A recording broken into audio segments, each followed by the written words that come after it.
Hi everybody, welcome to my channel. My name is Sharon and this is a channel that is dedicated to all things related to narcissism. Today, I guess I'm going to count this as a little bit of a Christmas special. So I have a special guest with me today. Hello, special guest. Hi everybody, it's Paris. So Paris and I are here and we thought it would, Paris and I, sometimes I wish that you guys could see us in person because we really, we have the best conversations about everything from the past or the future. Paris and I have the exact same sense of humor. So I find her hilarious, and you find me hilarious too, right? Yeah, that's right. We'll be cracking up over our own jokes. Yes, we'll just look at each other and know exactly what we're thinking. So we thought we would try to bring some humor to the narcissist and talk about our last Christmas with the narcissist. Paris, are you prepared for this? Oh yeah, get ready. Buckle your seatbelts. So our last Christmas with the narcissist, that would have been 2018, is that right? Yeah, I think so. We actually don't remember what happened 2019. We were talking about this earlier. I kicked my ex out of the house the first week of December in 2019, but we did see him a few times after that. It was harder on my son, and we had him over for dinner a couple of times, and that just, it was horrible when he would come over and I was getting a fight, and it ended. However, I don't remember if we saw him at all over that Christmas. Part of me, I can remember thinking he was going to come over, but I don't remember him actually coming over. So I'm not really sure. I don't know. I remember talking about it, but it's just, I don't know. It's from PTSD. I don't know. It's out of our mind.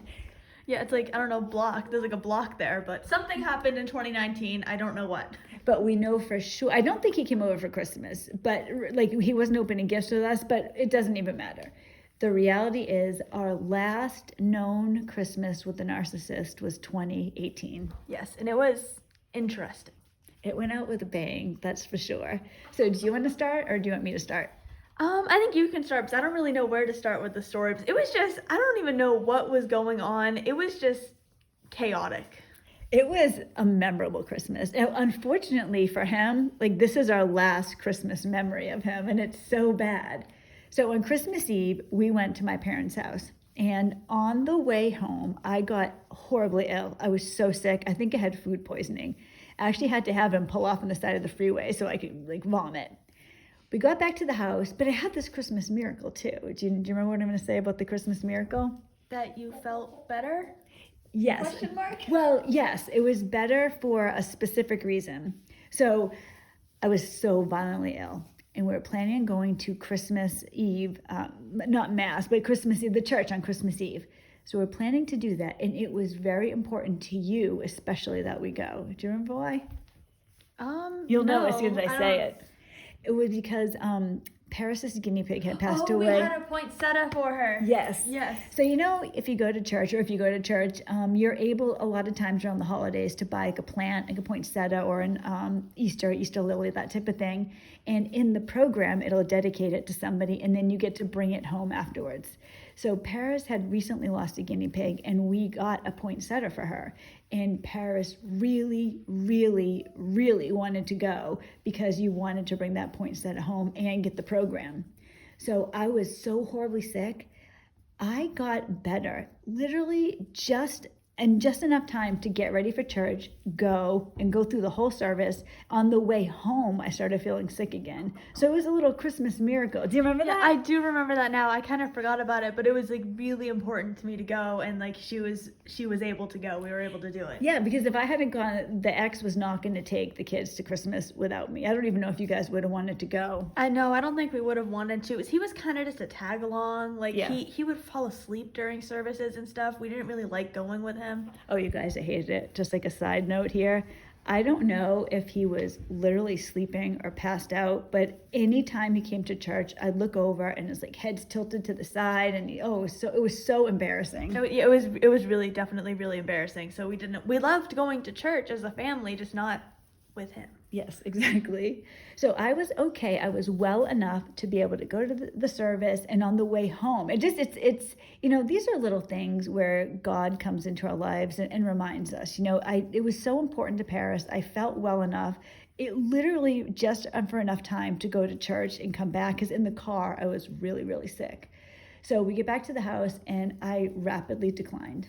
Now, this is not an attractive look, I'm going to tell you, but at one point early in the evening, I was laying on my bathroom floor because it felt so good, the coldness of the bathroom. And the ex walks in. He sees me lying there. He knew I was terribly ill. So instead of being what maybe a nice husband would be like and ask me if I'm okay or can you get me something, he looked at me and he said, "You look so pathetic." Now keep this in mind for later, because like I said, God shows himself. Yeah, we got some karma coming. So I started feeling better, maybe around 10:30, and I was able to go to bed. I woke up in the middle of the night, and guess what I walked in on? Was it him lying on the floor? Yes. So he was lying on the bathroom floor exactly like I was, and I saw him, and I just couldn't resist. I said to him, "Do you know how pathetic you look right now?" What was his reaction? Well, he was pissed, but this is typical of a narcissist. So remember, I was also ill. He decided that his illness was much, much worse than mine because I had thrown up on the way home from my parents' house. Therefore, I didn't have it in my system as long as him, so it was way worse for him. And let's clarify too, he actually legitimately was not as sick as she was, which you'll be able to start seeing how we knew that later. Yeah, this is actually, we think this is a funny story. So Christmas comes and I got up with the kids. Now I can remember we were just kind of waiting to see what the ex was going to do. Is he getting up? Because if it was me, I think I would have just said, "You know what, open gifts without me," or, whatever, I'll join you later.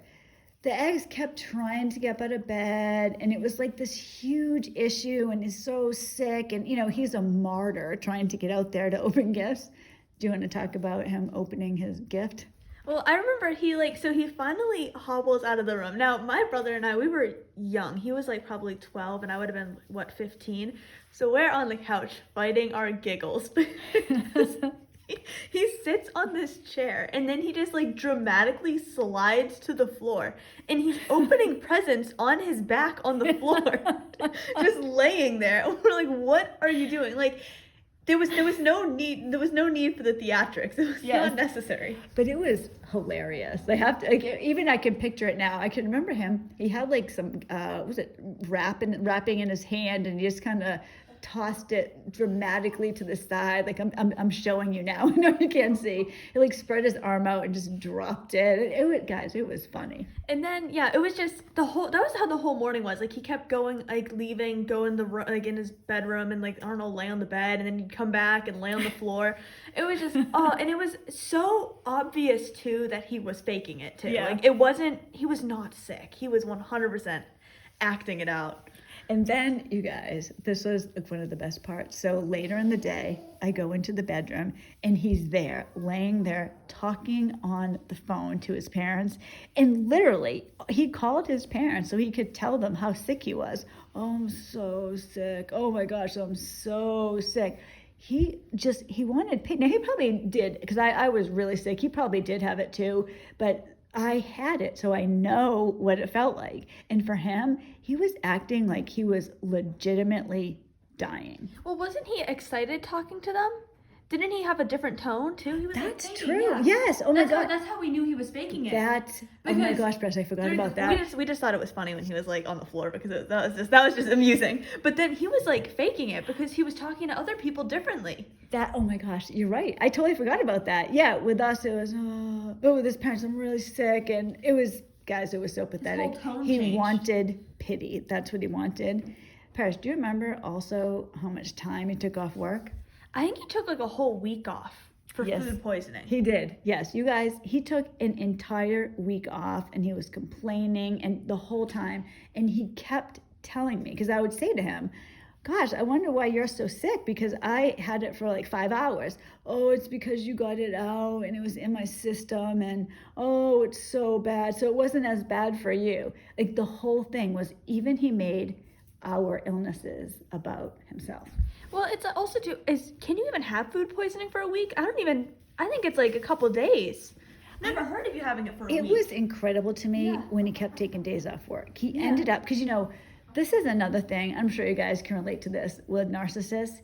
They're always the most important person at work. Just, I cannot tell you how many times he would say to me, oh, they would just die without me there. Oh, they really need me. I run that place, I take care of everything. They will not be able to function without me. And I can remember I actually said to him, because at this point, you guys, I was, the last year we were together, I was so done with him. And I said to him, they really seem to have gotten along without you, haven't they? But rubbing it in his face. What about also, too, what we had to do while he was lying in bed on Christmas? Oh, the shoveling? Yes. You were still sick, and we were all outside shoveling the driveway. Yes, you guys, because Christmas, so I always do a big deal on Christmas dinner, like a nice meal. And because the ex, I was trying to have a family dinner. So I decided, instead of cooking the roast, what I was going to do is I was going to order pizza. I can remember years ago on Christmas, my cousin and I got pizza on Christmas that night. And I remember thinking to myself, well, we can get pizza. There'll be a place. So I called up, and I think I ordered it online. They let the order go through. So we're thinking we're going to get pizza. And we shoveled the entire driveway while the ex is laying there, right? And then the pizza place, we never got our pizza. We tried to call, and it was weird because they didn't say they were closed, right? I was able to order online. They didn't say they were closed. So I'd call up and there'd be an answering, we're busy making pizzas or whatever. So I'm thinking we're still going to get this pizza. I think we ended up having ham sandwiches for a Christmas dinner. I think we did too. Do we pay for the pizza? Yes. Did they charge us? Well, I paid for the pizza. And then I finally, after it never came, I called the next day and they said that they weren't open, and they did refund me. Well, why would you be able to place an order if it's closed? I Yes, actually I don't know. remember this that much. Oh my gosh, yes. I only really remember the morning and then up to shoveling and then being really mad that we had to shovel because it was really cold and it was heavy snow. Well, and then I don't remember what happened after that, but that was the last known Christmas with a narcissist. Like I said, the year after, that was just about 1 year later is when, thank God, we were done with him forever. But yeah, that was a memorable Christmas. It was. It was it really went out with a bang. The theatrics, the acting. Yes, necessary. That's actually not the first time I saw him act. I think I've told you guys before. I'm sure I told you, Paris. You were there that night, but you didn't hear this. The last night we were together. You guys know the story. You're probably so sick of hearing the story. My ex tried to get me arrested by accusing me of domestic violence. He hurt himself. So he was banging his head on the wall, and I had called 911 and an ambulance, the police, everybody came. And they separated my ex and I. And I will never forget this. This actually was the final nail in the coffin of my marriage. Even now, I can't believe how well he did this. So I was in the garage. He was outside of the garage. And this is what he's saying. And I begged her, no, stop. And then she just picked me up and threw me into the wall over and over and over. Keep in mind, he did this in front of the kids. So it was absurd. And my ex would you say he's a little bit bigger than me or a lot bit bigger? Probably 3 times the size, at least. Yes, I know. He's even there's just a foot and a height difference. Yes, and for me to be able to lift, there's no way. If there was an emergency and I needed to do it, it wasn't going to happen. You'd be sorry, we're not going to be able to drag you out of the fire, guy. You're going to have to stay here. Yeah, that's how it is. So he's saying this, and the only reason I wasn't arrested, because he was injured, because he hurt himself, the only reason is my size. The police said, I don't think that you would be able to lift him. And that was it. And then he started going insane. I insist. I'm going to press charges. I want her arrested, guys. And I couldn't believe it. I'm hearing all of this. And it was just, what? It was just absolutely crazy. Since then, I've talked about this on other videos, and people have said to me that a similar thing happened to them. So at the time, I thought I'm the only person in the whole world that this has happened to. I didn't know about narcissism, nothing. But yes, so his theatrics, his drama is, he ended himself with that. Yeah, he did. His acting, it didn't pay off in the end. No, it didn't. He wasn't as good as he thought he was, I guess is what it is. Yeah, he's not going to be on Hollywood anytime soon, or Broadway, whatever it's called. Whatever he wants to do. All right, guys, so that was our last Christmas with the narcissist. But Paris and I have something else to discuss. So some of you know that Paris is a writer. She's 20 years old. She's published 4 books already, and there's many more coming. But she has a very, very important event coming up, and we're going to talk about it. Yes, can I say what it is? So in January I have my very first book signing, which I'm very excited for. There's a bookshop, it's in the area, and they have agreed to host me for a book signing in January. So what's the date of that? January 7th. I'll be there from 1 to 3 p.m. It's a Sunday. So let me say this to you guys. We are in Ohio. We live in the Cleveland area of Ohio. So if anybody is interested in going, I'm not going to just give out the address right offhand. I would like you to email me because I'm trying, or leave a comment in your email address. I'm trying to decide how, not that I don't trust you guys or anything. I don't know if I want to just give out the exact location and the time. So if you would be interested to come, please leave a comment, say it in the comment, leave an email, and I will be in touch with you, and we can maybe make that happen. What do you think, Paris? Yeah, that'd be cool. I would love to meet some of you guys. It'd be exciting. Love to sign some books. Might even bring Joe with us, too. Oh, I know. It's an exciting. Yes, that's true. So we want to tell you guys about that. And Paris, why don't you just tell us before we end what you're looking forward to Christmas this year? Christmas this year, I don't know. I'm a Christmas person. I love Christmas. I've been enjoying, I love buying people gifts and stuff. So, I love giving people the gifts I bought them. So that's probably what I'm most excited for. That's what I get excited for, too. I love it. Yes, I don't want to be I'm excited for the gifts. No, I'm excited to give people my gifts. Yes. Because I don't mean to brag, but I've gotten some good gifts for people this year. Really, I've done myself. Paris is she's so loving and generous, and you really do. Whenever you get something, it always makes me emotional because the thought that you put into it is incredible. I'm particularly excited what I got for my younger brother. I got him a signed baseball by his favorite player. So I'm very excited. Isn't that amazing? And you know what, Paris? Obviously, you don't know what it is, but later on today, Paris is going to work, and the younger brother and I are going shopping because he has such a great idea for you. So I'll tell you guys later what it is, but yes, you're going to be super excited. Ooh, okay. I'm very excited. So I'm excited to do that. I'm excited for everything related to Christmas though.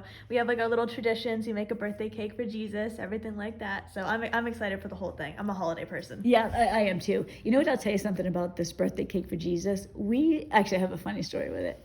We started doing this several years ago, and I actually thought that we were original to do this. And I have a good friend who in New Hampshire, you know who it is, right? Yeah. Chip. So I have this good friend in New Hampshire, Chip, and they do it too. And then I've heard other people do it. So it isn't just us, sadly. But we'll pretend we came up with the idea by ourselves. That is true. Yes. So it's original to us, and then apparently other people. Yeah, other people copied us somehow. Yeah. But all right, I'm going to end the video with this. So we always have, or usually have, vanilla cakes because of the dog. So they get to enjoy this too. I can't remember why we decided to do chocolate, but several years ago, we decided to do a chocolate cake. And Paris, why don't you tell us what you noticed about it? So we have the cake set up in the kitchen for Jesus' birthday, and I suddenly noticed it was a devil's cake mix. Yeah, we got devil's food cake mix for Jesus' birthday. And I was like, what is this? That doesn't seem appropriate. So it's so funny now, anytime we see that at the store or whatever, we're like, oh, it's Jesus' cake. So we did not use that. We were good. But that was a little funny Christmas story. So guys, thank you so much for listening. I like to have Paris on every once in a while. We just have some fun and talk. Please let me know about the book signing. And if you'd like to do that, we can possibly arrange that. And I'll be back before Christmas, but I wanted to tell you guys, I hope you all have a wonderful holiday season and that you are narc-free for Christmas. Yes, exactly. Merry Christmas, everybody. Merry Christmas, guys. I'll talk to you later.